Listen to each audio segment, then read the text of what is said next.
kaitīgajiem ieradumiem vajadzētu apmaksāt tās labās iniciatīvas. Tad tur varētu būt, piemēram, alkohols, tabaks izstrādājumi, tur ienākumi no azartspēlēm. Šie nodokļi nomaksā ļoti daudz, bet kas būtu tās lietas, kuras vajadzētu atbalstīt?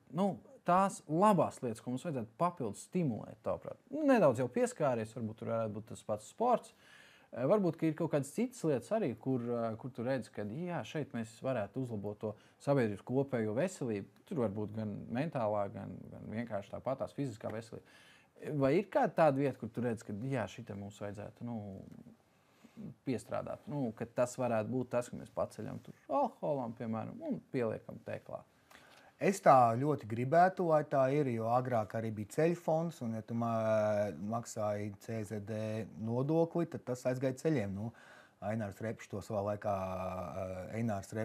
laikā likvidēja, un tagad mums viss aiziet kopējā katlā, un tad izdomājam, mainās valdība katru reizi savas prioritātes, un tad visu naudu grūžam uz tām prioritētēm. Man liekas, ka pareizi būtu mērķētāk, attiecīgi, ja tu izmanto auto, tad maksā par degvielu, tad akcijas aiziet ceļiem.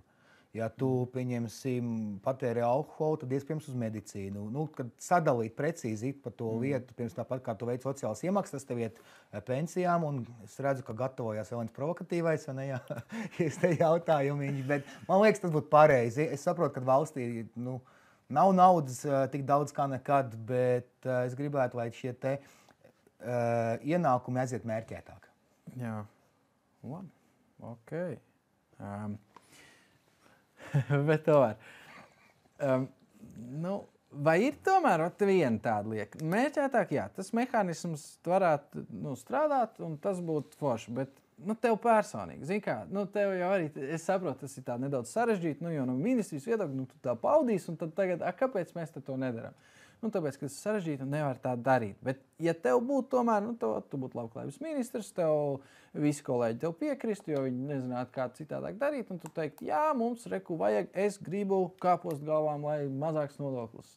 Vai es gribu, kā tur sporta zāles, neaplieka nodokļi. Vai tev ir kaut kāda tāda iniciatīva prātā, kur, jā, es varētu, šita te es izdarītu. It kā nodokļi ir tāda muļķīga tēma, ko, visi domā, ka tur tā baigi viegli viņu pakruķīt, bet tomēr, tā hipotētiski, tāds vingrinājuma ietvarā.